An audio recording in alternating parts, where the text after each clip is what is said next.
বউ এই যে বেতন পাইছি, ঠিক আছে, খুব খিদা লাগছে, তুমি রেডি করো, আমি ফ্রেশ হয়ে আসি। হ্যাঁ আরে তুই? হ্যাঁ আমি।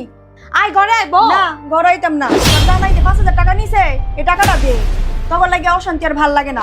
কতদিন হয়ে গেছে টাকা নিছ, এখনো টাকা দেওয়ার কিন্তু নামগন্ধ নাই। আজকের কালকের ভিতর যদি টাকা না দেস, তুই যে আমার বোন এটা আমি ভুলে যাবো। তোর টাকা দিয়েই থাম লইছিলাম আমি তোর।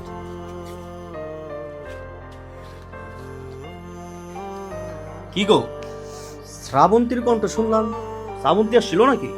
আর কান্না করতেছো কে?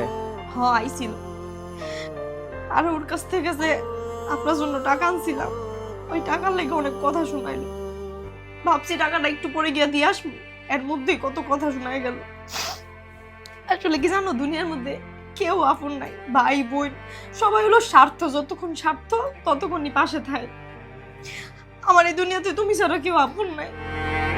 টাকাই একমাত্র হাতিয়ার, যা আপন পর সবাইকে চিনতে সাহায্য করে।